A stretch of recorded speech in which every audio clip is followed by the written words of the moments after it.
Hola, buenos días, buenas noches. Mi nombre es Sergio Guzmán, soy el director de Colombia Risk Analysis. En breves minutos comenzaremos esta conversación que será grabada, llamada Retos y oportunidades para el sector infraestructura. Esta noche nos acompaña Gustavo Morales, quien ya se presentará en unos breves minutos. Entonces, gracias por su atención y denos un par de minutos más.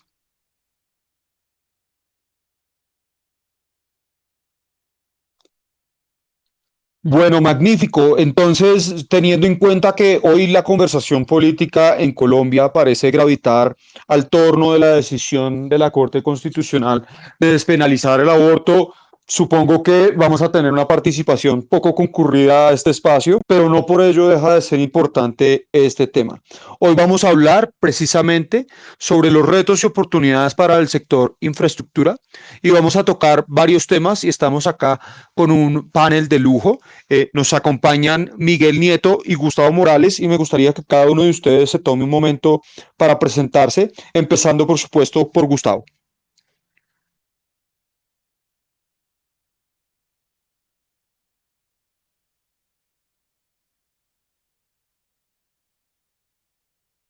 Estás en mute, Gustavo, no te podemos escuchar. Perdóname, discúlpame, estoy aprendiendo a manejar los spaces de Twitter y aquí vamos. ¿Ya me escuchan bien, Sergio? Sí, señor. Bueno, no, decía que muchas gracias por la invitación a Colombia Risk Analysis. Yo creo, Sergio, que gradualmente, como estamos viendo, se nos van a agregar más público y de todas maneras, aunque seamos pocos, es un placer estar acá y seguramente con la grabación, esta discusión tan interesante que ustedes han concebido va a circular muchísimo. Mi nombre, como decía, es Gustavo Morales. Yo soy abogado con especialización en relaciones internacionales y en estudios internacionales y he dedicado buena parte de mi vida profesional a trabajar los temas relacionados con el cruce, el encuentro entre el sector público y el sector privado para prestar mejores servicios públicos y para implementar las mejores políticas públicas. Y en ese camino he trabajado muchísimo varios temas. En los últimos años he estado sobre todo concentrado en el tema de salud, pero también en varios momentos de mi carrera profesional perdón, he trabajado el tema de la infraestructura. Estuve, por ejemplo, muy vinculado a la expedición de la ley de asociaciones público-privadas y a sus decretos reglamentarios y he tenido la oportunidad de acompañar tanto a entidades públicas como privadas en el desarrollo de ese tipo de esquemas. Entonces, con ese interés y con esa motivación, me complace mucho poder intercambiar ideas contigo, con el equipo de Colombia Risk Analysis y con quienes nos están escuchando muy amablemente. Magnífico, Gustavo. Y Miguel, si quiere, preséntese usted. Claro, buenas noches, ¿me escuchan? Así es. Bueno, un gusto estar con usted, Sergio, también con Gustavo y con todos los oyentes en este momento. Mi nombre es Miguel Nieto, yo soy asesor de riesgo político en Colombia Risk Analysis. Llevo 6 meses de pasantía más 3 meses ya como empleado en la empresa. Y bueno, en los últimos meses hemos trabajado el tema de infraestructura en un boletín especial que hemos elaborado que tiene temas muy interesantes de verdad y que también son temas de gran importancia futuro del país. Entonces, para mí es un placer poder hablar de todos esos temas con ustedes y también compartir sus opiniones. Magnífico, Miguel. Y digamos, me gustaría que arranquemos comentando por qué, digamos, surge este espacio. Y es que nosotros hace 2 semanas publicamos un documento precisamente sobre el sector de infraestructura y me parecería importante, Miguel, que antes de que entremos en materia, usted haga un resumen bastante breve de lo que dice ese informe para los que no han tenido tiempo de leerlo y pues cuáles van a ser los temas principales que tocaremos en esta conversación. Por supuesto. Bueno, nuestro boletín, ante todo, demuestra los retos que tiene en este momento Colombia en su proyección de infraestructura, la importancia que tiene esta infraestructura para el desarrollo del país y también las ventajas y tal vez los rezagos que tenemos en este momento. Entonces, en ese orden de ideas tenemos 5 temas. Entonces, el primero es la Asociación Público-Privada para la Instalación de Infraestructura 5G en Zonas Rurales, que es un tema clave para asegurar la conectividad no solo de las zonas rurales, sino de todo el país a esta nueva tecnología que en este momento se está implementando en diversas partes del mundo y ha favorecido las conexiones de alta velocidad que han favorecido el Internet de las cosas y también un incremento pues de la conectividad para diferentes poblaciones con necesidades de educación, etcétera. Entonces, después de este tema, también abordamos la infraestructura para el desarrollo de energía eólica en La Guajira. Este es un tema clave también para la generación energética, teniendo en cuenta las ventajas que tiene La Guajira para la generación de energía. Tiene de los vientos más rápidos del mundo y que son propicios para esto. Sin embargo, todavía se presentan diferentes retos para la consolidación de estos proyectos, sobre todo en infraestructura vial y de transmisión energética. El siguiente punto sería la regasificadora del Pacífico, o sea, como un proyecto clave para el abastecimiento energético del país, sobre todo para la región del Pacífico y su futuro desarrollo. Todo esto a través de la importación de hidrocarburos, lo que será clave en un momento donde Colombia tiene cada vez menos reservas pues de estos insumos para poder potenciar su desarrollo. Entonces, este proyecto enfrenta numerosos retos, sobre todo en su locación, pero bueno, más adelante vamos a analizar las implicaciones que tiene esto. Bueno, el penúltimo tema es la vía Buenaventura-Orinoquía, o sea, hasta la Orinoquía, hasta el Bichada, la conexión vial oriente-occidente de Colombia, que será muy importante también para conectar los llanos con Buenaventura en un proyecto que ha estado en la mente de los colombianos por años. Entonces, bueno, vamos a analizar también las implicaciones que tiene este proyecto, los diferentes obstáculos que ha tenido que enfrentar y también las posibilidades que representa para todos los departamentos que toca el proyecto. Y ahora, por último, en mi opinión, uno de los temas más importantes y de más interés para todo el mundo es el Plan Maestro Ferroviario, que representa una segunda oportunidad para Colombia después de 100 años de la primera gran empresa de construcción del ferrocarril de Colombia. Entonces, esta vez se centrará en nuevos objetivos y analizaremos también las implicaciones que tendrá y pues también sus oportunidades en el largo plazo. Entonces, este fue nuestro índice de infraestructura y ahora pasaremos a la discusión. Vale, muchas gracias, Miguel. Y bueno, Gustavo, para calentar y pues también aprecio que aquí estén Harvey, Andrés Pardo, Leonardo García, Adriana y otros en la discusión. Nos encantaría si ellos tienen comentarios sobre estos temas también que nos pidieran comentar. Pero arranquemos hablando del Plan Nacional de Desarrollo, Gustavo, porque esa es como la base de los planes de gobierno y también es la vara por la cual se puede medir al gobierno. Cuéntenos, aprovechando y sabiendo que el gobierno fue súper ambicioso en este tema de infraestructura en el PND, si usted considera que se ha logrado lo que se propuso y cuáles son las cosas que aún faltan para usted. Gracias y saludando a los amigos y interesados que se acaban de vincular a la discusión. Mire, yo creo que el plan de desarrollo fue muy ambicioso en unos temas, por ejemplo, en los temas de energías renovables, en los temas de telecomunicaciones y 5G, sobre los cuales vamos a profundizar a lo largo de la discusión, pero en temas de infraestructura tradicional o lo que se entiende tradicionalmente por infraestructura, por el contrario, yo diría, revisando las metas específicas que se autoimpuso el gobierno, o mejor, que el Congreso le impuso al gobierno a solicitud del gobierno cuando se tramitó la ley del plan de desarrollo, creo que no fueron muy ambiciosas, fueron, diría yo, bastante modestas en temas de kilómetros de carretera construidos por año, rectificaciones de vías, modernización de tramos, etcétera.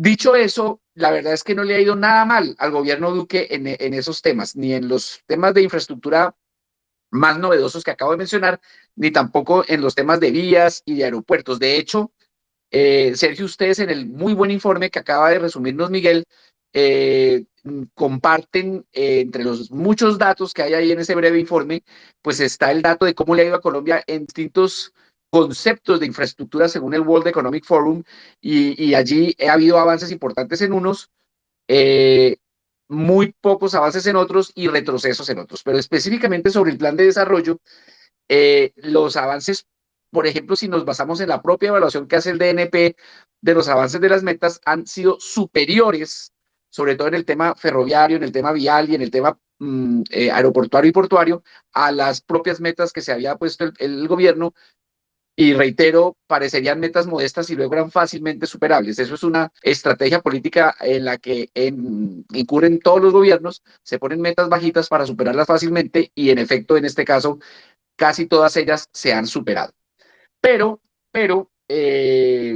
Sergio, quiero hacer 3 comentarios adicionales sobre el plan de desarrollo y más que sobre el plan de desarrollo, sobre lo que la forma gobierno está presentando su nivel de cumplimiento del plan de desarrollo. Como saben los que nos acompañan hoy, el documento más importante para esos efectos no es ni siquiera los informes formales que el DNP realiza periódicamente y que son bastante serios, sino el informe que el presidente rinde ante el Congreso. Y allí, además de dar pues, de los avances, casi todos en términos positivos, cosa que hay que recibir siempre con un pequeño beneficio de inventario, eh, pero que hay que creerles obviamente en lo grueso, en lo general. Allí el presidente en su último informe hizo énfasis en 3 grandes proyectos de infraestructura y quiero hacer un brevísimo comentario, si me permite, Sergio, sobre esos 3 proyectos. Claro, por supuesto. Uno, el túnel de la línea. Y mi comentario allí va como en varios sentidos. Uno, pues tuve la oportunidad ahora en diciembre de recorrer ese nuevo tramo, ese nuevo túnel, y definitivamente es un enorme avance. O sea, quien niegue lo que significa para el país la inauguración de esa obra está negando lo evidente. Por supuesto que falta mucho, ¿no? Y por supuesto que nos demoramos 50 años o 60 años en tener esa obra, pero el hecho de que exista es un gran avance. Pero es muy interesante analizar por qué nos demoramos tanto. Y aquí es donde quiero hacer el comentario como teórico que puede ser interesante y es, y los invito en esa línea, estas ideas, incluso debo darle el crédito a su originador, que no soy yo, sino el doctor Mauricio Cárdenas, que en su libro, ¿Cómo avanza Colombia?, publicado a finales del año pasado, en su primer capítulo, da cuenta de por qué demoró tanto el túnel de la línea y tiene que ver con los arreglos institucionales. El túnel de la línea se tramitó siempre como una obra pública, con presupuestos exclusivamente del Estado. Se buscaba año tras año, década tras década, a un constructor que fuera capaz, con ese presupuesto limitado, de hacer la obra. Y pues esa es la historia de una sucesión de fracasos. Cuando se logró cambiar el arreglo institucional con la creación de la ANI, con la creación de la Financiera de Desarrollo Nacional, con la decisión política de permitir la participación privada a largo plazo, con la modificación de las normas sobre vigencias futuras, empezamos a disparar y el gobierno Duque ha sido beneficiario de ese arreglo institucional que se diseñó durante el cuatrenio, durante el gobierno Santos. Empezamos a disparar la inversión en infraestructura. Lo que estoy queriendo decir, Sergio, es que el túnel de la línea es como el último monumento a la forma como se hacía infraestructura antes. Logramos llegar a un tramo, vamos a ver si somos capaces de hacer el siguiente tramo, pero sigue siendo una obra pública tradicional. Lo que se logró en el gobierno, si a todo señor, todo honor, es un nuevo arreglo institucional que se tomó los primeros 4 años del gobierno Santos para después lograr lo que hoy en día está permitiendo el gobierno Duque, superar visiblemente las metas que ese mismo gobierno se trató. Entonces, la reflexión aquí es: el arreglo institucional importa y el plan de infraestructura del gobierno Duque se ha beneficiado, al menos en la infraestructura vial, aeroportuaria y portuaria, de esos arreglos. Cuando entremos a los demás preguntas y temas del informe, diremos algo más sobre el arreglo institucional, pero tengámoslo como un tema transversal. ¿Cómo están los arreglos institucionales en el tema de energías renovables, en el tema de telecomunicaciones, en el tema del gas? Y ahí tendremos cosas para decir, pero el mensaje que le quiero dejar a los participantes es: el arreglo institucional importa y el túnel de la línea es un buen ejemplo. La segunda mención que quiero hacer, ya más breve, Sergio, es que el otro gran proyecto al que el presidente Duque le hace gran énfasis o le pone gran énfasis en sus informes sobre los avances del plan de desarrollo es la navegabilidad del río Magdalena. Pero de nuevo, allí son proyectos que todavía están en el papel, que todavía están en etapa COMPES, en etapa CONFIS, y habrá que ver, habrá que poner la lupa sobre si los arreglos institucionales están funcionando también allí. Yo tengo mis dudas. Y el tercer y último proyecto que menciona con recurrencia el presidente Duque, a mí me preocupa muchísimo, que es el famoso aeropuerto del café. Eso también está todavía en papeles, está en estudios, en diseños, en autorizaciones, pero ya hay unas vigencias futuras aprobadas y todo el consenso técnico nacional e internacional ha llegado a la conclusión de que ese aeropuerto es una inversión innecesaria. Yo no sé si ustedes han tenido la oportunidad de pasar recientemente por el nuevo aeropuerto de Pereira. Es una maravilla, es un ejemplo de una buena concesión, de una buena asociación público-privada. Es una mejora enorme frente a lo que tenía Pereira y lo que tenía el eje cafetero. Y uno ve eso y se pregunta, ¿para qué la región necesita otro aeropuerto? Todos los indicios indican que ahí hay unas presiones políticas realmente fuertes que vienen no de los políticos tradicionales que están en el Congreso, sino de políticos que no están en cargos políticos, sino en cargos de organismos de control. Y sería una lástima que allí donde ha habido tantos avances en eso que yo llamo, siguiendo al doctor Mauricio Cárdenas, los arreglos institucionales, se perdieran esos arreglos institucionales y se tomaran decisiones que van a costarle mucha plata al país y a la región por las razones equivocadas. Entonces, en gran resumen, Sergio, y perdón la extensión, prometo ser más breve en las siguientes preguntas, pero quería dejar un marco de reflexión inicial. Los arreglos institucionales importan, el gobierno Duque ha hecho en general una buena tarea en materia de infraestructura, hay que decirlo, pero lo ha hecho gracias a que el diseño institucional en lo financiero, en lo legal, en lo técnico ha funcionado y ojalá no perdamos ese avance y daría la impresión de que en casos como el aeropuerto del Café lo estamos perdiendo. Gracias, Sergio, por permitirme, como dice usted, calentar motores con estas ideas.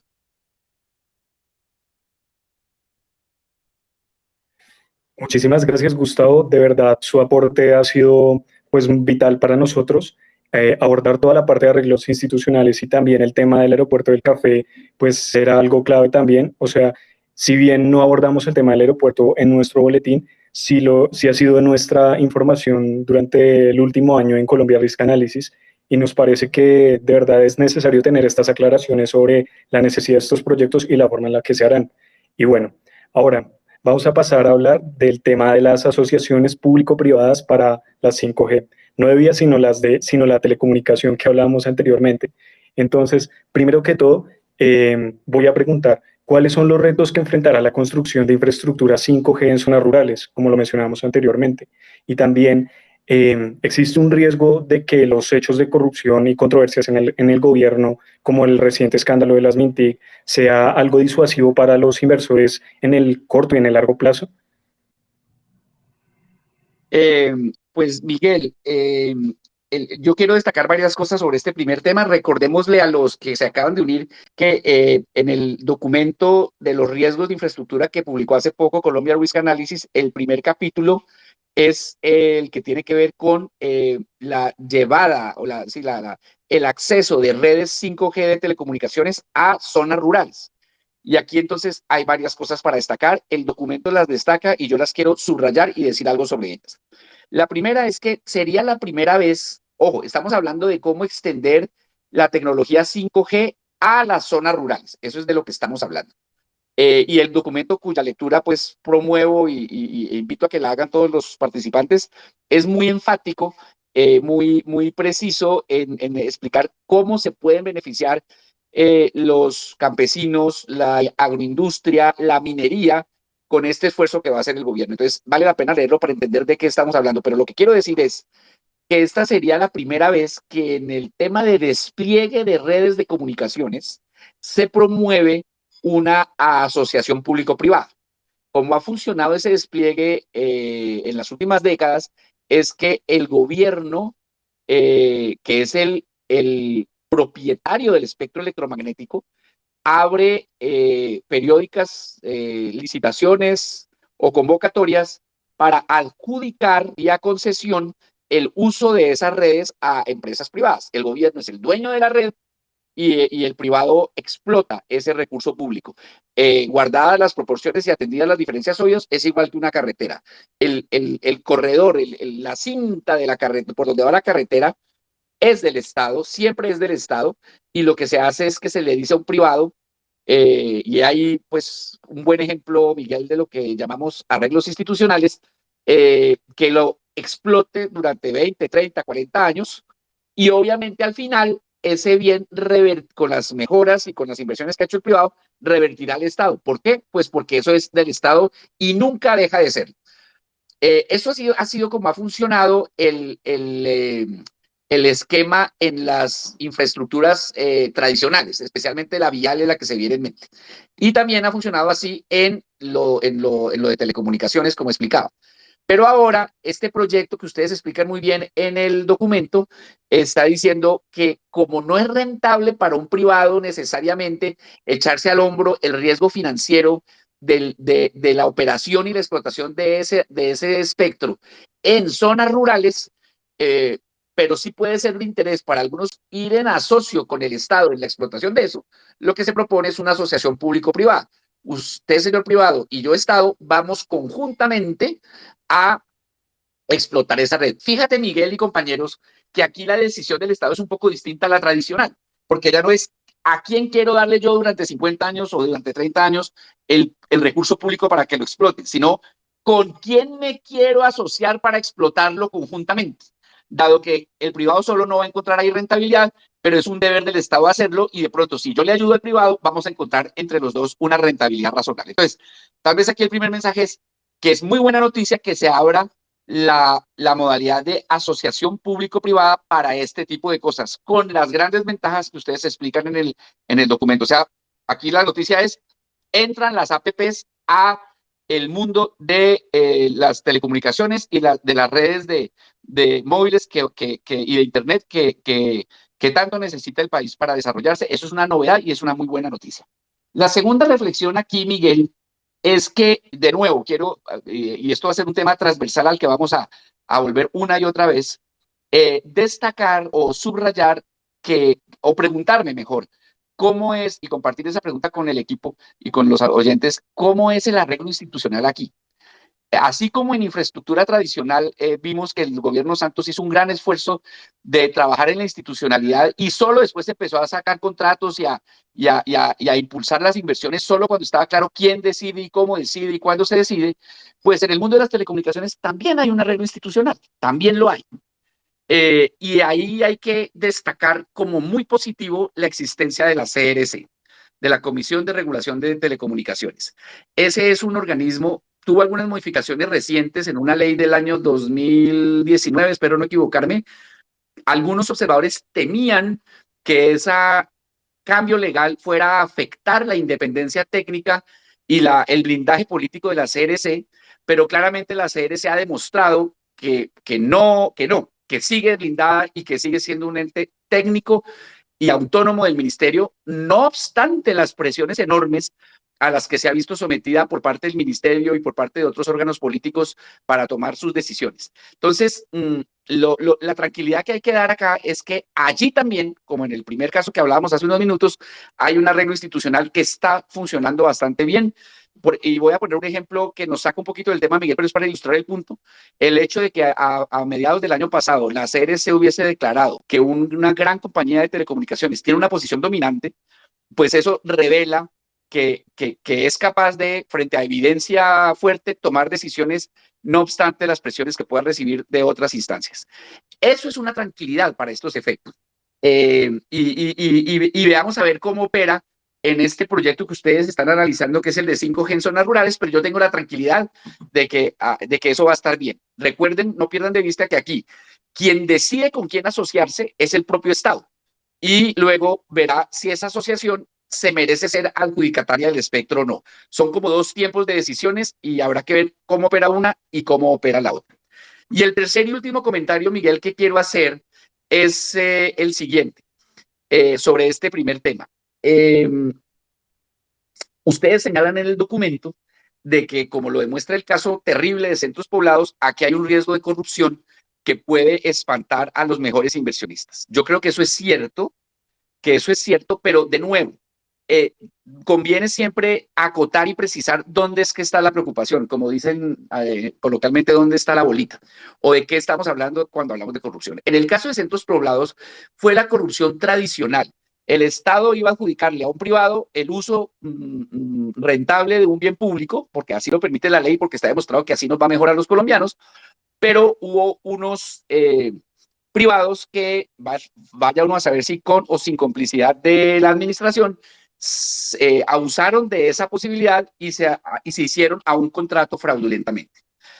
En este caso de las 5G en zonas rurales, Miguel y Sergio y compañeros, el riesgo de corrupción existe como siempre y dado este antecedente sí que es cierto, pero es un poco distinto, porque aquí fíjense, como lo decía antes, que el riesgo aquí es con quién me voy a asociar. Y allí es donde va a ser muy importante el gobierno, mejor dicho, el Estado le va a adjudicar el espectro a un ente. Ese ente va a ser una asociación público-privada, va a tener socio privado y socio estatal. Entonces, lo primero es cómo garantizamos que aquí el concurso no va a ser qué privado va a administrar el espectro, sino qué privado va a ser socio del Estado para administrar el espectro, que son dos problemas distintos. Y aquí es donde va a ser muy importante el tema del gobierno corporativo y el compliance de ese nuevo vehículo que se cree. Entonces, no estoy diciendo que no haya riesgo de corrupción, pero el riesgo está radicado en con quién me voy a asociar, no a quién le voy a delegar el uso del espectro.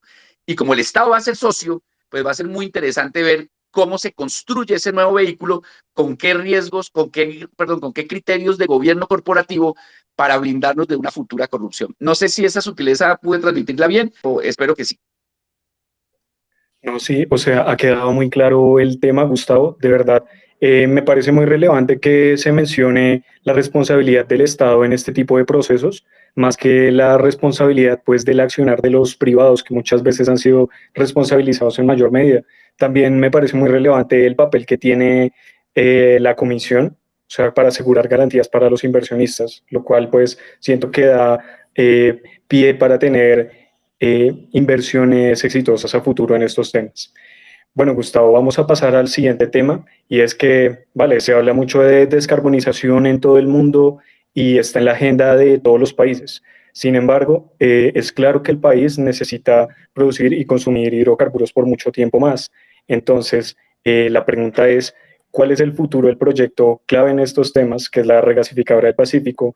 ¿Cómo contribuiría este proyecto a la competitividad del Valle del Cauca y también de toda la región del Pacífico? Y también cómo esto puede promover las estrategias de nearshoring. Miguel, coincide esta charla con el hecho de que estoy en Cali en este momento, en el Valle. Y hoy por la tarde me dediqué a hablar con amigos, con líderes cívicos y empresariales de acá de la región, un poco para tener alguna mejor noción de esta discusión que planteas. Y lo que encuentra uno es lo siguiente. Hay una, y ustedes lo dicen en el documento, pero quiero como decir que yo lo pude ratificar en el terreno. Hay una enorme división de opiniones sobre ese proyecto. No soy experto en el tema de gas, es bueno que los participantes lo sepan. Aquí mi opinión es más bien como construir una idea a partir de los principios generales y de las analogías que pueda hacer. Eh, eh, Parecería que para efectos de garantizar el suministro de gas y reducir la necesidad de dentro de unos 7 años tener que importar la totalidad del gas, este proyecto tiene sentido. Pero por otro lado, y esta es la discusión, está la gran pregunta sobre si queremos seguirle apostando al gas como un combustible que alimente nuestra economía. Aquí las reflexiones, Miguel, muy rápidas, son las siguientes. Uno, los combustibles fósiles están supremamente estigmatizados, parece que ya se volvió políticamente incorrecto defender el petróleo, defender el carbón, defender el gas, pero y esto que voy a decir es cierto de todos los combustibles fósiles, pero en particular en Colombia es cierto del gas. El gas ha sido un enorme factor que explica la disminución, perdón, de la pobreza multidimensional en el país. Allí donde antes la gente cocinaba con leña o tenía que ir a buscar combustible a kilómetros de distancia para calentar su casa, para cocinar, para moverse, la extensión del gas a domiciliario, sobre todo, ha permitido una mejora extraordinaria en la calidad de vida. Entonces, si vamos a militar en el movimiento anticombustibles fósiles, no nos olvidemos de lo mucho que han contribuido los combustibles fósiles a reducir la pobreza multidimensional en países como el nuestro. Entonces, eso como para abrir cualquier debate. El segundo debate, Miguel, y yo no tengo una posición al respecto, no la tengo porque mentiría si dijera que soy experto, pero por lo menos hagámonos la pregunta, es si el gas es o no es una energía renovable. La Unión Europea, la mayoría de ustedes lo saben, tuvo una discusión muy agria y hay una división de opiniones muy fuerte entre los países de la Unión Europea, pero finalmente la Comisión Europea hace 15 días declaró el gas como una energía renovable. Hay países que están de acuerdo con eso, hay países que están en profundo desacuerdo con eso. Pero la oposición oficial hoy de la Unión Europea es que es una energía renovable.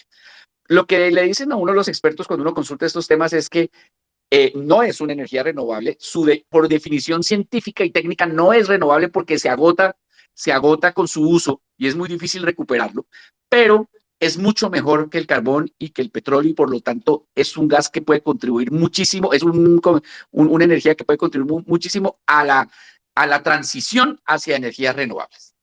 Entonces, ese debate va a ser muy álgido cuando ya este proyecto que ustedes mencionan allí siga avanzando dentro de la institucionalidad que tiene que tomar las decisiones. Y lo tercero y último sobre este punto, Miguel, es que, y aquí tomo una idea que se le ha escuchado al candidato Jorge Enrique Robledo, es que el cambio climático obviamente es un problema y es un problema que nos afecta a todos, pero no es el principal problema ambiental de Colombia. El principal problema ambiental de Colombia es la deforestación. De hecho, la matriz energética colombiana es bastante limpia porque está basado en proyectos hidroeléctricos. Y aunque el caso de Ituango plantea algún matiz de duda sobre lo que voy a afirmar, la hidroeléctrica, que es la principal de Colombia, suele ser bastante limpia, al menos desde el punto de vista de cambio climático y emisiones, aunque tenga otros efectos gravísimos cuando se maneja mal desde el punto de vista comunitario y social. Dado eso, la pregunta es si Colombia debe seguirle apostando al gas o no. Y poniendo todas estas reflexiones abstractas, generales y mundiales en la licuadora, el jugo que me sale a mí en mi cabeza es que en efecto debe apostarle al gas un tiempo más, contribuye a la disminución de la pobreza, es más limpio que otros combustibles, no agrava particularmente nuestra matriz energética que es bastante limpia y podemos contribuir al cambio climático de otras formas, pero no cerrar la puerta a que haya gas barato que ayude a seguir disminuyendo la pobreza y mejorando la calidad de vida. Eso sería lo que tendría que decir y creo que quedó claro que no es mi área de mayor experticia, pero espero haber contribuido a algunas reflexiones aquí, Miguel. No, Gustavo, yo creo que lo que usted está trayendo a la mesa es importantísimo, sin llamarse un feudo capitalista, como sugirió ayer el senador Robledo y ahora candidato presidencial. Pero dentro de las muchas cosas, y nuevamente, digamos, seguir este tema con el senador, que ha impedido la productividad de Colombia, está en su muy precaria red vial, no que conecta norte con sur del país, sino la que conecta oriente y occidente. Y en ese sentido, digamos, si usted estaba remarcando sobre el túnel de la línea, hay otro proyecto vial que es la carretera Buenaventura-Puerto Carreño, que ha estado en proyecto, yo no sé, por años, por décadas, pero nosotros en el informe tratamos de pues, aterrizar un poquito cuáles son las etapas, en qué está, quién podrían ser los potenciales inversionistas para esta carretera, pero parecería ser que el proyecto continúa siendo un sueño, está en una etapa muy embriónica, a pesar de que hay algunos tramos que sí está, pero el tramo duro, que es pues, el tramo que atraviesa la cordillera occidental, pues ese sí todavía no está cerrado. Entonces, pues usted qué opina? Un proyecto de estos es un sueño, es un proyecto que está destinado a morir, se va a quedar, digamos, en los libros de historia por un tiempo más, o usted considera que un proyecto como estos puede llegar a ser una realidad y qué tomaría para que eso suceda? Sin duda, Sergio, ese proyecto Orinoquía Pacífico, o como lo llaman en algunos otros documentos, Orinoquía Buenaventura, es de la mayor importancia, porque como usted bien lo explica y se explica en el documento, prácticamente no hay ninguna carretera de estándares internacionales que atraviese el país de oriente a occidente. Casi todos los ejes viales centrales de nuestro país son norte-sur, sur-norte, pero con este ítem adicional, Sergio, y es que sería nuestra despensa agrícola está en el oriente del país, está en la altillanura y en los llanos. El destino natural de lo que pueda llegar a producirse ahí sale por el Pacífico, hacia el Asia o hacia la costa oeste de Norteamérica o hacia el sur, pero en todo caso por allí. Y no tener esa posibilidad de sacar esos productos en 10 o 15 años o lo que se demore, pues sería renunciar a un potencial enorme económico. Luego, creo que hay un consenso técnico enorme sobre eso. Lo que pasa, Sergio y Miguel, es que ese proyecto lo han empaquetado como si fuera un solo proyecto y como bien lo explican ustedes en el documento, en realidad son una suma de proyecticos.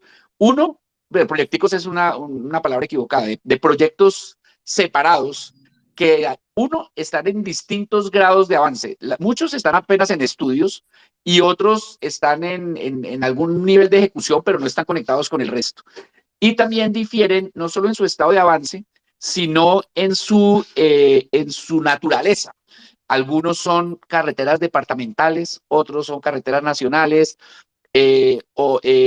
Ustedes en el documento hacen mucho énfasis en la dificultad de la coordinación interdepartamental. No hay, hasta donde yo conozco, ningún esfuerzo por unificar eso como un gran proyecto. Aunque se habla de que es un gran proyecto nacional, sigue mirándosele como por...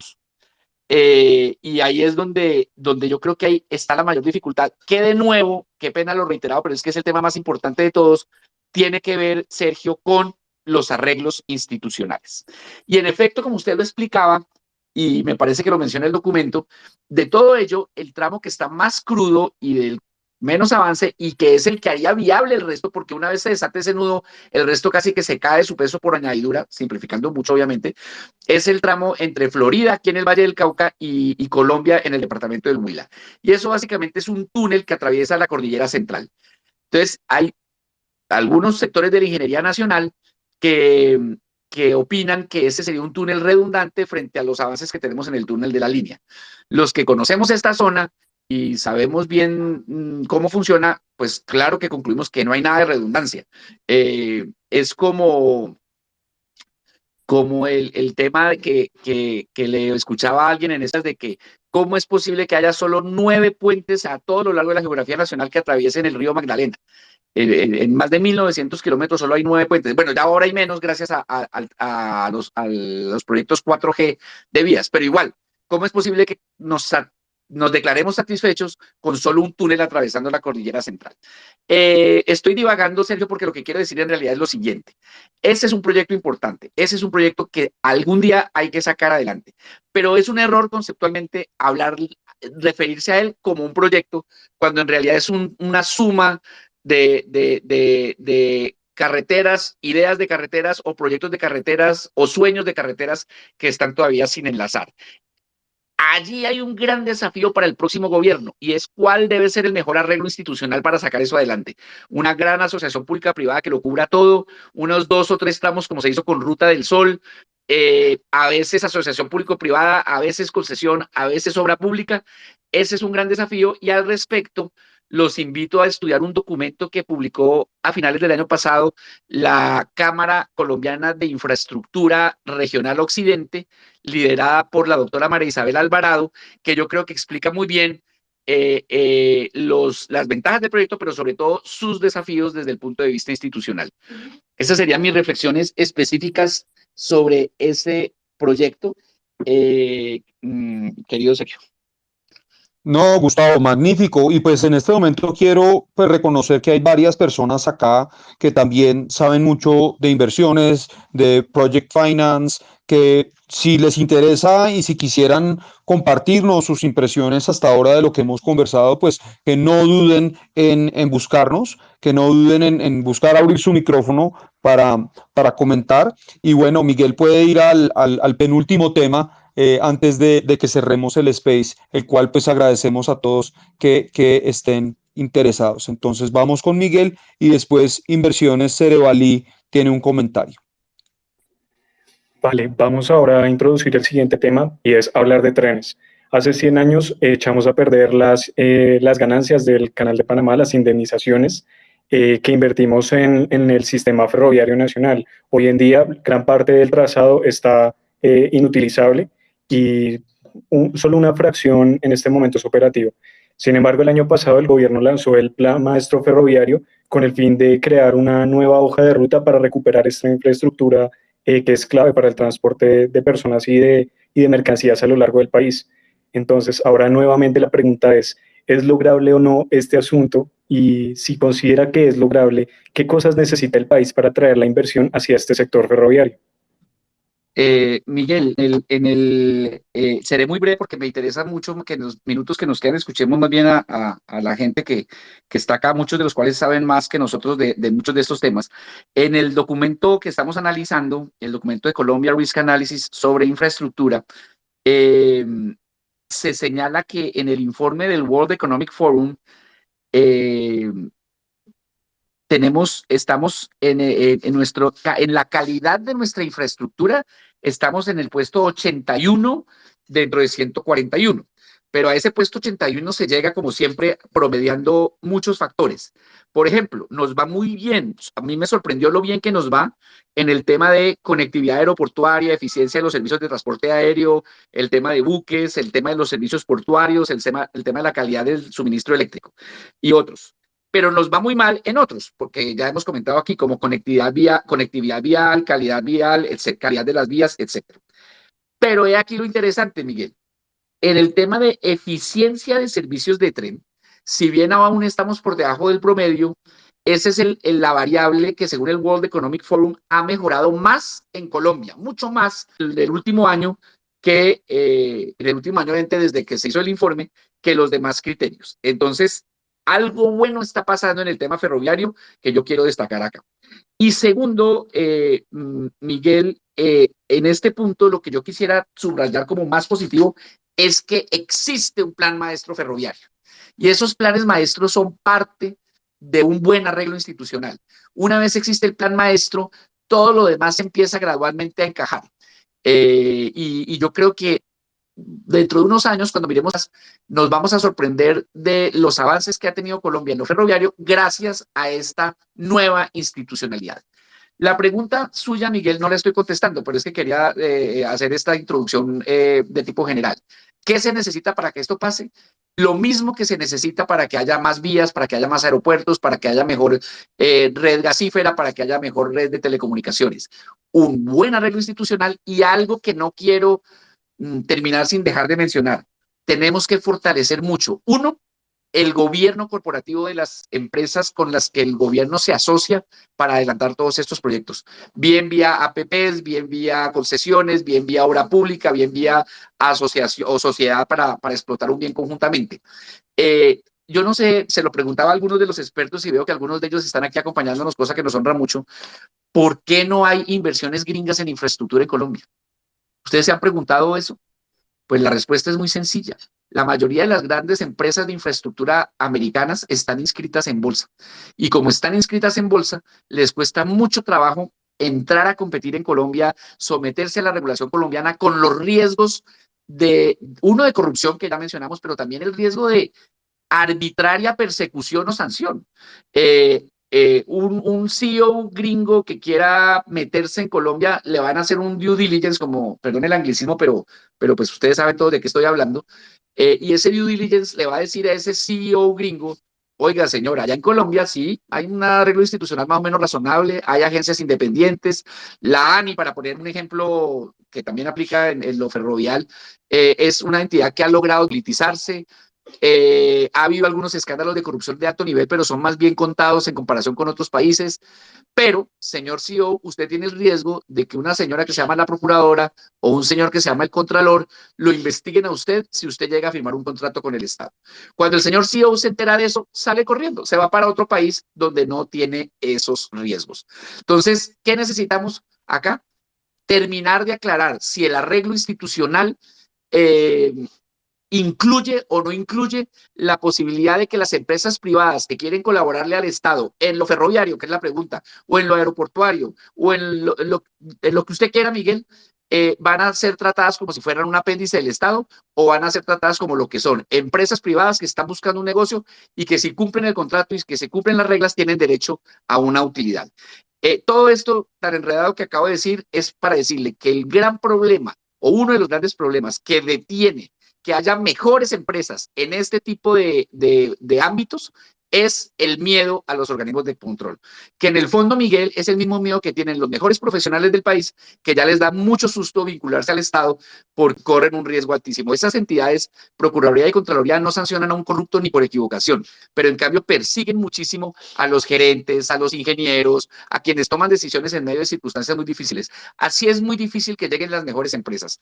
Y tenemos que revisar eso porque qué bueno sería que en todos estos ámbitos, empezando por el ferroviario, tuviéramos a los mejores. Y el último comentario, Miguel, tiene que ver con esto, y esto va a sonar un poco políticamente incorrecto o digamos, debatible.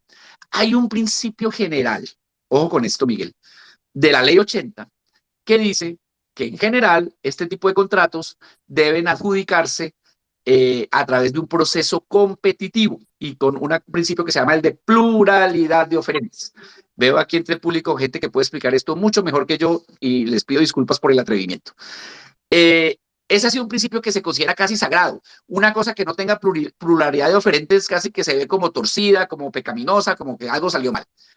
Pero usted se pregunta, Miguel, ¿cómo ha hecho China o cómo han hecho los países de África para en cuestión de 10 años tener algunos de las mejores carreteras del mundo, algunos de los mejores puertos del mundo, algunos de los mejores aeropuertos del mundo en cuestión de 10 años? Pues muy fácil, porque países como China, países como Japón, les han dicho, oiga, yo le voy a construir su aeropuerto, yo le voy a construir su carretera, yo le voy a prestar la plata, pero obviamente usted contrata con empresas de mi país. Ahí se acaba el principio de pluralidad de oferentes, pero se gana otra cosa, que es financiación barata. Entonces, Colombia va a tener que decidir más temprano que tarde, y este era, Sergio, un comentario general que quería hacer como transversal a propósito de todos los segmentos que hemos comentado, que el tema de la pluralidad de oferentes, que suena tan bonito en el papel, a veces se vuelve una limitante para lograr otros objetivos igualmente válidos, como el de la financiación barata con cooperación internacional. El propio Mauricio Cárdenas, en el libro que comentaba al principio de cómo avanza Colombia, cuenta la anécdota de cómo se desbarató en algunos de los muchos fracasos del túnel de la línea la posibilidad de que los mejores ingenieros de túneles del mundo, que son los japoneses, pudieran hacer ese túnel en 2 años, porque Colombia no pudo garantizar que se iban a contratar empresas japonesas para el efecto. Entonces, no sé si contesté tu pregunta, pero me sirvió de excusa, Miguel, para dejar estas ideas finales sobre el tapete. Un abrazo. No, muchas gracias, Gustavo. Y bueno, tenemos dos oyentes que han querido hablar. Primero está Inversiones Erabalí y después va Juan Herrera, que también han sido muy pacientes con nosotros. Entonces, si quieren, se presentan primero Inversiones y después Juan y nos cuentan quiénes son y qué quieren comentar sobre todo lo que hemos discutido esta noche con Gustavo. Buenas noches, de inversiones. Soy Luis Zapata, vivo en La Guajira, ingeniero, trabajo en el sector minero. Un par de comentarios. Voy a empezar al revés. Sobre el sistema ferroviario. Eh, pues acá en La Guajira tenemos 150 kilómetros de vía férrea de trocha ancha. Creo que es la única en el país. El resto del país tiene trocha angosta y todos los proyectos que se han estado diseñando mantienen la trocha angosta, que es algo que es obsoleto. Incluso en el el corredor Cesar Magdalena, aunque han actualizado toda la vía y transportan más carbón que acá en La Guajira, también mantienen trocha angosta, pero a doble línea. Entonces, según entiendo, todos los proyectos del país mantienen la trocha angosta y creo que es un error. Sin lugar a dudas sería costoso o un poco más costoso pasar a trocha ancha, pero creo que es peor mantenernos en la angosta. Y más que tenemos mucha maquinaria obsoleta, heredada de ferrocarriles nacionales, y pues por conservar o dar utilidad, uso a una infraestructura, a unos equipos antiguos, nos vamos a mantener en obsolescencia. Bueno, eso respecto a vía férrea. Respecto a otro punto que se tocaba, la gasificadora del Pacífico, también los mismos cuestionamientos que hacían sobre su necesidad. Preocupa que sea un tema parecido al del aeropuerto del Café, un tema más de región o regionalista, que una verdadera necesidad de país. Acá en La Guajira también ya se está empezando a ver un tema que ha debido ser obvio, es la regasificadora Ballenas. Pues ahí tenemos la plataforma Ballenas y toda la infraestructura que lleva gas hasta el centro del país, que ya está, estaciones de compresión, todo ya está montado. Entonces lo que se necesita es digamos, el puerto de regasificación. Y no lo habían pensado. Se montó primero Cartagena, se pensó primero Pacífico y ahora se cayeron en cuenta que existe toda esta infraestructura montada. Y bueno, sorprende un poco que no lo hayan visto. Ballenas ha surtido de gas al país durante 30 años, quizás un poco más, y pues lo habían olvidado. Y por último, un tema eh, que lo he visto un par de veces mencionar, tiene que ver con la financiación de todas estas obras de infraestructura. Creo que debe dársele un mayor rol, un mayor peso a la participación a los fondos de pensiones. Ellos, pues a nivel personal, los rendimientos de los fondos son bastante pobres y de nuevo también por experiencia, yo sé que no hay un privado que no reclamen una obra de infraestructura, una UI de menos entre el 12, el 15, 18%. Entonces, me sorprende que con los debidos mecanismos de protección y diversificación no permitan o no le exijan a los fondos una mayor participación en estas obras de infraestructura. Eso es. Muchas gracias. Y No, feliz. a usted muchísimas gracias. Pues muchísimas gracias, muy amable. Juan Herrera también quiere comentar algo. Juan, bienvenido, ¿cómo está? Cuéntenos un poco de usted. Hola Sergio, buenas noches, muchísimas gracias por ponerme como speaker y buenas noches a Gustavo también y a Miguel. Una conversación súper interesante que de hecho ha sido súper ausente por ahora en elecciones presidenciales y no debería hacerlo como lo estaba mencionando yo en un tweet hace un momento, pero en realidad lo que quería decir era un poco, ahorita de hecho el último punto que estaba mencionando, no sé, la persona que me precedió en el uso de la palabra era justamente sobre el tema de financiación y yo creo que pues mucho de lo que estamos viendo ahorita, justamente de los requerimientos que hay en infraestructura, pues también se decantan justamente a eso, al requerimiento de inversión, incluso pues si uno lo pudiese ver como anual per cápita que se requiere para diferentes tipos de infraestructura, pues muy en las ciudades, pero también en otros contextos, y eso puesto como en el contexto, digamos, de déficit por un lado como de ausencia y déficit de fuentes de financiación tradicionales, de debilidad financiera de entes territoriales en términos de pues, débil consolidación de la descentralización, poca autonomía para el manejo y pues, la maniobra de recursos, que pues, básicamente se traduce como una dependencia súper alta de esas transferencias desde el Sistema General de Participaciones, y algo que pues por lo menos en el caso, digamos, de desarrollo urbano se habla mucho, y es también como ese agotamiento de fuentes tradicionales de recursos, en especial pues en ciudades un poquitico más grandes que ya han hecho pues como uso un poco más extensivo de obligaciones tributarias, no tributarias y demás.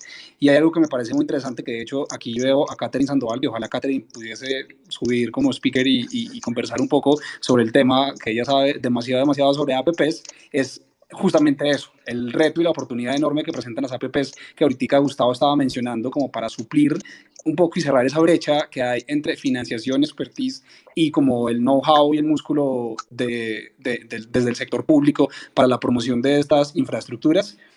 Y pues yo creo que eso es bastante evidente como en el número de iniciativas que existen actualmente vía APPs, pero también como en ese incremento tan significativo que ha pasado en el número, en el total, digamos, en inversión total, más bien en infraestructura, que vemos en este momento, que pues justamente el componente privado es ya muchísimo mayor o significativamente mayor que la misma inversión pública, pues sí en, digamos, como sectores tradicionales de APPs, como pues minas y energía y telecomunicaciones y también en transporte, pero pues unas oportunidades enormes para financiar proyectos de infraestructura urbana en sectores que pues no han sido infraestructura urbana y infraestructura en general en sectores que pues se salen, por así decirlo, de transporte y movilidad, que es como el que más se ha beneficiado y aprovechado el esquema de APPs como pues para hablar de algo muy particular, temas como agua y saneamiento, inclusive pues en sectores como que uno no pensaría, como por ejemplo en educación, en cultura y en deporte, en lo que ahorita estaba mencionando un poco más, modificaciones públicas y renovación urbana. Entonces como que el esquema de APPs es súper clave.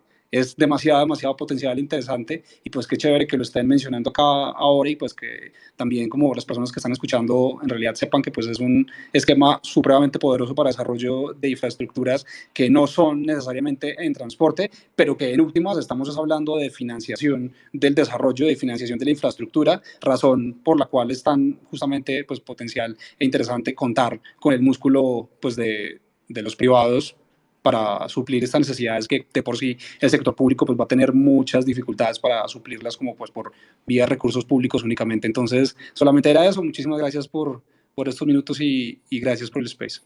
No, Juan, a usted muchas gracias, y antes también gracias por lanzar a Catherine Sandoval a la olla, que ahora ya tiene la potestad de hablar. Catherine, cuéntanos más de ti para los que no te conocen, y eres libre de opinar. Pues buenísimo, muchas gracias de verdad por permitirme traer este espacio. Fue como una coincidencia de entrar y justo encontrar este tema que para mí resulta tan atractivo. Mi nombre es Catherine Sandoval, yo soy la persona que está a cargo del programa de participación privada en infraestructura desde el Departamento Nacional de Planeación.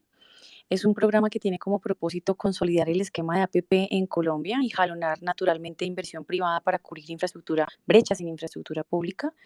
Y como lo decía Juan hace algunos minutos, pues es una herramienta tremendamente poderosa para realmente cerrar brechas en infraestructura. Que yo creo que es evidente que el presupuesto público es y seguramente seguirá siendo por un buen tiempo insuficiente para cubrir las necesidades que existen. Y este esquema atrae y facilita además la ejecución de proyectos en el corto plazo. Como lo decía Juan también, la dinámica de la inversión ha cambiado de manera muy importante. Nosotros en la década de los 90 estábamos invirtiendo promedio año 9 billones de pesos en infraestructura pública, de inversión privada, hago referencia, y en la última década estamos teniendo un comportamiento de 35, 40 billones año. Si bien muy jalonados por el transporte, que ha tenido una dinámica y una apropiación del esquema muy importante, sí estamos viendo dinámicas en otros sectores. Hoy día estamos estructurando hospitales en varias ciudades. De hecho, ya hay un hospital implementado por APP, que es el Hospital de Bosa en Bogotá. Tenemos también colegios estructurados en Medellín, en Barranquilla, en Bogotá, cárceles, que es una necesidad además sentida y es un esquema que ya está aprobado en el mundo. Reino Unido es el número 1 a nivel mundial en APPs, y Australia. Y allí estamos viendo que el gran jalonador de infraestructura es la infraestructura social. Y de muchos países hoy nos están contactando a decirnos que hay diferentes vías. Así que nosotros estamos estructurando centros de alto rendimiento deportivo, hospitales, colegios, cárceles, museos, seguro se me escapan muchos, alojamientos universitarios, que además es una necesidad también claramente identificada en el país. Entonces creemos que es un instrumento que distribuye de una manera muy eficiente los riesgos que desde el Estado se pueden asumir, y también los que el privado muy bien puede gestionar, que ese es uno de los temas que con el esquema tradicional de contratación no logramos. Cuando estamos pensando en contratar una obra por obra pública, pues el Estado asume todos los riesgos, y pues ya está más que confirmado que no tenemos la capacidad de gestionarlos de manera eficiente. Así que el esquema cumple ese rol de manera asertiva, tiene todos los filtros necesarios para evitar incentivos perversos en las contrataciones, no permite anticipos. Entonces se termina volviendo en un esquema que de verdad nos permite tener infraestructura en el corto plazo. El Movistar Arena es una APP, ahora lo que se está haciendo en el Campín también, toda la recuperación de espacio público, en parte que está liderando el distrito, algunos proyectos que conocíamos desde la anterior administración, también son APPs. Así que la invitación es a conocer el esquema, a que si hay dudas, por favor cuenten con nosotros para que lo charlemos, lo discutamos, y de verdad podamos seguir desarrollando proyectos pues en todo el país, en temas de agua, de saneamiento, y todo, digamos, en términos generales, la infraestructura que tanto hace falta en el país. Así que, pues de nuevo, gracias por este espacio, y súper atenta a escuchar opiniones y resolver dudas si les puedo ayudar en algo. No, por supuesto, Catherine, pues muchísimas gracias. Le quiero dar la oportunidad a Gustavo a responder a las tres personas que intervinieron y que nos enriquecieron la discusión con esos puntos de vista. Pues Sergio, mil gracias. Más que responderles, porque estoy de acuerdo con todo lo que dijeron, y lo tomo como propio, es decir, lo que dijeron hace parte de lo que uno podría decir en otros foros. Quería aprovechar la feliz oportunidad de que Catherine se pilló que estábamos en este space y se vinculó, porque creo que ella es la más indicada para comentar lo siguiente, Catherine, con todo el agradecimiento por delante. Uno, tal vez no estabas al principio cuando yo dije en mis comentarios iniciales de introducción que en general el gobierno Duque ha cumplido, o más que cumplido, las metas que se trazó en el plan de desarrollo, en general en infraestructura y en particular en la promoción de los esquemas de asociación público-privada. Quería simplemente, aprovechándote que estás acá, ver si coincides con esa afirmación y qué más podrías decirnos al respecto. Y dos, preguntarte cuáles son los aprendizajes que ha habido en estos últimos 4 años en tema de APPs, en términos de cómo garantizar que haya más participación privada, más interés y más proponentes. ¿Qué ajustes se han hecho o habría que hacerle a la regulación para que este camino positivo que se ha recorrido se pueda recorrer aún con más velocidad y con más garantías? Entonces, las preguntas son dos. Uno, ¿cuál es el balance ahora que estamos en final del gobierno de lo que ha pasado? Y dos, ¿qué aprendizajes ha habido? Pues buenísimo, gracias por esas dos buenas preguntas. Respecto a la primera, tal vez lo que quisiera agregar al respecto es que realmente sí hemos generado una muy buena arena que atrae capital privado. En el mundo existen dos importantes mediciones en APP. Una realizada por el Banco Mundial, las 135 economías, en donde, como les mencioné hace un rato, Colombia ocupa el segundo lugar. Y eso ante el mundo pues genera además una consistencia en términos legislativos, normativos, que atrae muchísimo a los inversionistas. La segunda medición que se hace en América Latina y el Caribe, realizada por el Banco Interamericano de Desarrollo, bien nos sitúa en segundo lugar. En principio está Chile. Entonces yo creo que son mensajes poderosos que Colombia le está mandando al mundo de ser un país atractivo para invertir. Y eso se ha logrado sin duda alguna con un trabajo dinámico y consistente en el tiempo, que ha permitido pues lograr unas inversiones, como les decía yo, pues de unas magnitudes mucho mayores a hace algunos años. Y eso también se ha venido materializando pues en proyectos de infraestructura que tangibles podemos identificar, pues todas las 4G, las 5G que ahora comenzaron y también se están materializando. Hoy día ya están abiertos los procesos de Río Magdalena, que es una de las grandes apuestas desde este gobierno. También se sacaron varios proyectos de aeropuertos y pues naturalmente darle continuidad y cierre a los proyectos de vías. Estamos trabajando, bueno, como les mencionaba, en otros sectores, en sectores sociales, en donde creo que este gobierno ha dejado un aporte importante. Y es, Juan lo mencionaba, dar un mensaje claro de que las APP no solamente son para infraestructura de transporte, sino que esto realmente nos funciona para cerrar brechas de infraestructura social. ¿Y qué se ha hecho para esto? Yo creo, de la experiencia que he tenido en este tiempo, que para el inversionista uno de los elementos más importantes es tener una institucionalidad robusta, una contraparte que le genere confianza para tener un vínculo de largo plazo como lo son las APPs. Como sabemos, pueden ser proyectos de hasta 30 años en un contrato que requiere toda la estabilidad jurídica que se define entre una entidad pública y un inversionista. Así que esa institucionalidad debemos seguirla robusteciendo y trabajando en ella para que definitivamente el inversionista quiera seguir llegando. Este año, de hecho, hicimos un ajuste, en mi opinión, muy importante. De verdad que fue un ejercicio muy retador de actualizar, yo lo llamo así como las reglas de juego de las APP, a través del decreto 438, que los invito a conocer. Es un decreto denso, amplio, pero que creo que cerró varios grises que teníamos en términos de cómo funcionan las APP en Colombia. Y creo que con este decreto logramos de verdad motivar la inversión privada, orientar la inversión privada, porque acá hay un elemento fundamental y es que no sirve tener inversionistas muy interesados si no mandamos un mensaje claro desde el gobierno de en qué los necesitamos y con qué condiciones. Esas dos características fundamentales deben estar resueltas y creo yo que con eso podemos seguir motivando inversión privada en el país. Pues muchísimas gracias por esos aportes tan importantes y ya digamos como para cerrar, porque nosotros procuramos que estos espacios duran un poquitico más de una hora, pero ya después empieza la gente a mermar la atención. Una cosa que a mí me queda clara es que la infraestructura es más una carrera de relevos que un sprint. Y precisamente depende de que el próximo gobierno le dé continuidad a lo que este gobierno está dejando iniciado, el trabajo que Catherine ha hecho durante el tiempo que ella ha estado en el DNP, pero también que reconozcan lo que se ha hecho anteriormente y que dejen hechos finitos hacia el futuro. Y desafortunadamente lo que nosotros hemos tenido son gobiernos que, si bien en infraestructura es un sector que se ha quedado casi que blindado políticamente, otros sectores no lo han hecho. Incluso, digamos, algunos dirían que la placa que puso el presidente Duque en el túnel de la línea no fue justificada, pues porque era un logro no de solo un gobierno, sino de varios, y los políticos siempre pues buscarán ser oportunistas así.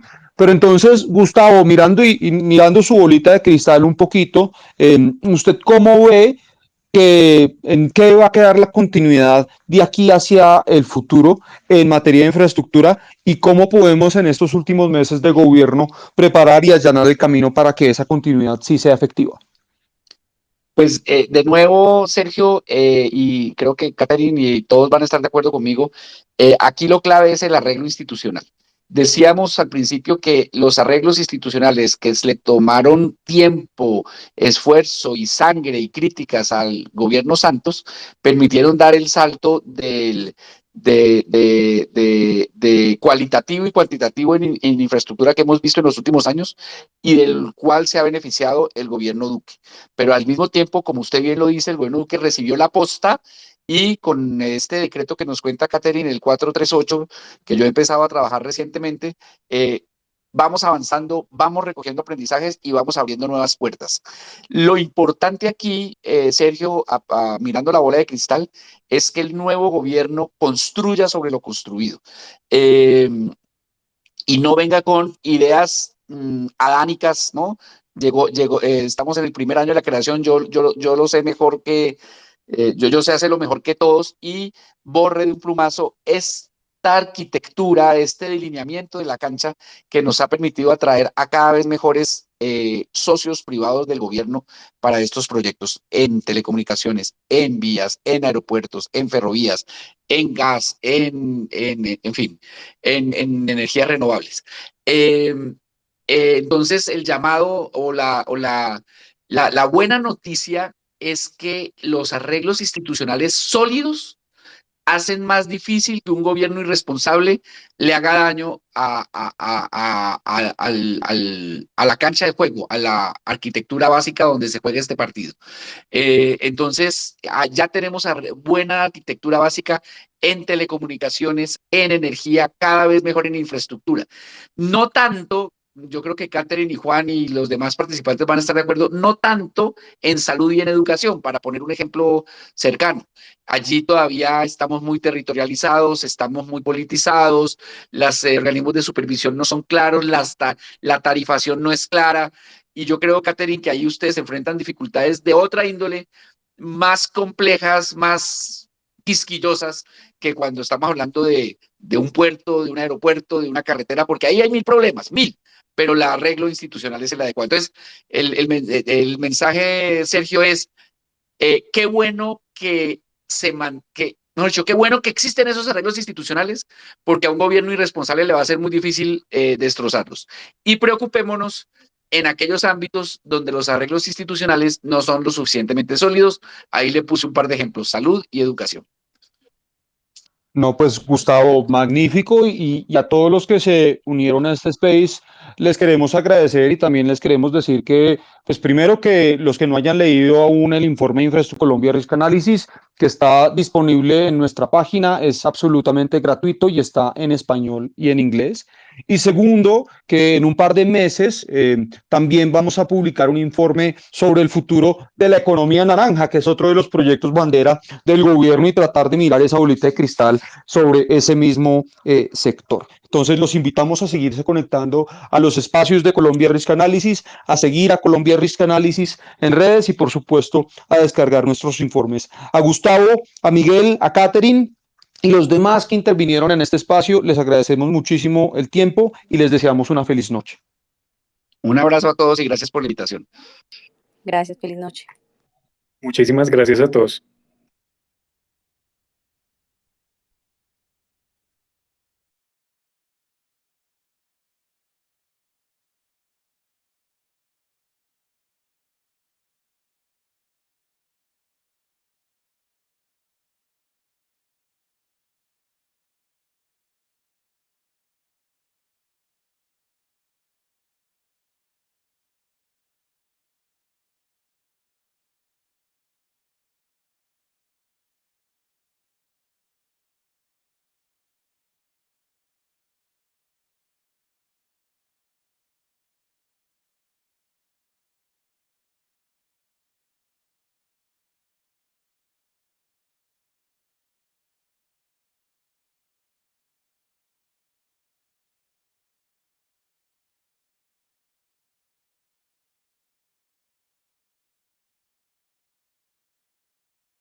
vez mejores socios privados del gobierno para estos proyectos en telecomunicaciones, en vías, en aeropuertos, en ferrovías, en gas, en fin, en energías renovables. Entonces, el llamado o la buena noticia es que los arreglos institucionales sólidos hacen más difícil que un gobierno irresponsable le haga daño a la cancha de juego, a la arquitectura básica donde se juega este partido. Entonces, ya tenemos buena arquitectura básica en telecomunicaciones, en energía, cada vez mejor en infraestructura. No tanto, yo creo que Catherine y Juan y los demás participantes van a estar de acuerdo, no tanto en salud y en educación, para poner un ejemplo cercano. Allí todavía estamos muy territorializados, estamos muy politizados, los organismos de supervisión no son claros, la tarifación no es clara, y yo creo, Catherine, que ahí ustedes enfrentan dificultades de otra índole, más complejas, más quisquillosas, que cuando estamos hablando de un puerto, de un aeropuerto, de una carretera, porque ahí hay mil problemas, pero el arreglo institucional es el adecuado. Entonces, el mensaje, Sergio, es qué bueno que qué bueno que existen esos arreglos institucionales, porque a un gobierno irresponsable le va a ser muy difícil destrozarlos. Y preocupémonos en aquellos ámbitos donde los arreglos institucionales no son lo suficientemente sólidos. Ahí le puse un par de ejemplos: salud y educación. No, pues Gustavo, magnífico y a todos los que se unieron a este space les queremos agradecer y también les queremos decir que, pues primero que los que no hayan leído aún el informe de Infraestructura Colombia Risk Analysis, que está disponible en nuestra página, es absolutamente gratuito y está en español y en inglés. Y segundo, que en un par de meses también vamos a publicar un informe sobre el futuro de la economía naranja, que es otro de los proyectos bandera del gobierno y tratar de mirar esa bolita de cristal sobre ese mismo sector. Entonces los invitamos a seguirse conectando a los espacios de Colombia Risk Analysis, a seguir a Colombia Risk Analysis en redes y por supuesto a descargar nuestros informes. A Gustavo, a Miguel, a Catherine y los demás que intervinieron en este espacio, les agradecemos muchísimo el tiempo y les deseamos una feliz noche. Un abrazo a todos y gracias por la invitación. Gracias, feliz noche. Muchísimas gracias a todos.